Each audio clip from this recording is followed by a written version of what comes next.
Bismillahirrahmanirrahim. Aosan pasal katilu sifat salabiyah. Ari sifat nafsiyah sareng sifat salabiyah mah teu acan pakuat pakait sareng kebutuhan urang saleresna. Henteu pakuat pakait sareng kahirupan urang jeung ayana urang. Da eta mah sifat istigna, sifat kasampurnaanana Allah. Kecuali wahdaniyat fil af'al eta pakuat pakait sareng kehidupan urang. Pembahasan nafsiyah sareng salabiyah mah keur nganyahokeun kasampurnaan Allah.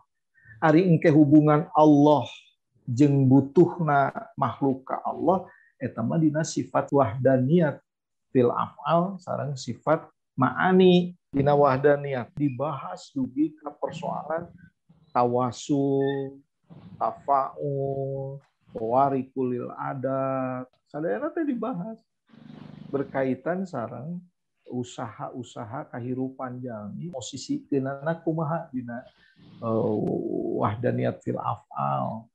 Ya, engke dina kudroh, irodah dan sajabina eta mah sangat berkaitan sareng makhluk, sareng ayana makhluk jeung kahirupan makhluk. Ayana jeung kahirupan urang. Tina nafsiyah sareng salabiyah mah memahami dengan baik, dengan benar sifat istigna sareng kamaliyahna Allah.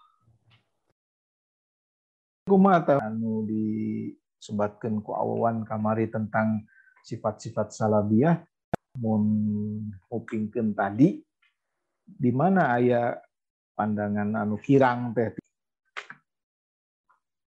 Ayanya pemita lepot mah dina qiyamuhu binafsihi ge awan teh nyebatkeun maknana aya duanya. Teu butuh kana tempat sareng teu butuh kana anu ngayakeun. Termasuk tidak memerlukan syarikat. Ini tidak membutuhkan bantuan orang lain gitu lah. Mun eta anu disebat panyarandean tadinya. Panyarandean ya. Dicabut teh kan dengan seukur tempat. Tapi oge panyarandean teras dicabut oge buah tina tapak pagawean nu lain teras dicabut oge pangaweuruh tinu lain kan eta nu disalab di Allah. Jadi Allah kawasa teh lain pangaweuruh tina misalna ilmuna kan gitu. Ieu urang mah berwibawa pangaweuruh tina ilmuna, pangaweuruh tina kapinteranana kan kitunya. Da eta teu aya di Allah mah. Artosna teu kengeng, teu pantes di ka Allah aya bayangan Allah kawasa kusabab ieu, kusabab ilmuna kitu teu aya. Saleresna mah mun di papayan mah anu paling penting mah memahami eta makulat hal-hal anu biasa diomongkeun di antara makhluk ka makhluk berkaitan sareng jirimna, sareng zatna atanapi sareng sifatna makhluk, kaayaanna makhluk, eta teh teu pantes diomongkeun ka Allah mah gitu.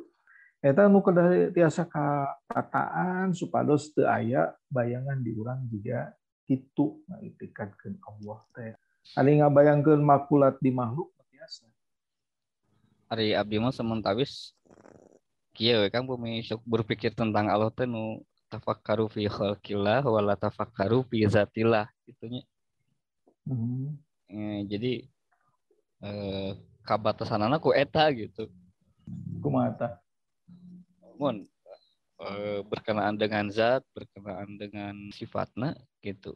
Ya pokoknya mah tafakkaru fi khalqillah we wala tafakkaru fi zatillah gitu sehingga ketika ada bayangan anu sesuatu nu non ngalintas tentang Allah lah gitu nya baik wujudna kumaha atau pekerjaanna kumaha dan lain sekumahanya kebatasanana ku tadi gitu tong mikiran gitulah gitu karena nu kudu dipikirkan mah makhlukna gitu tong kudu mikiran tentang kumaha zat kumaha pekerjaan dan lain sebagainya di Allah hanya sebatas kepada pemaknaanana panginten anu tadi penyebutanana sama tapi bukti jeung keayaanana beda gitu jadi laisa kamitsli syai'un.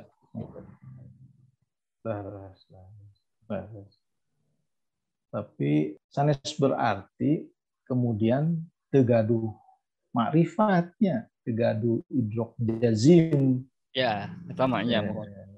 Itu kia alim mikiran Allah, bari jeung akhirna teu nyaho ka Allah teh gitu.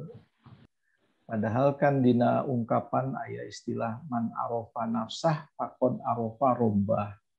Jadi tetap pada arofa.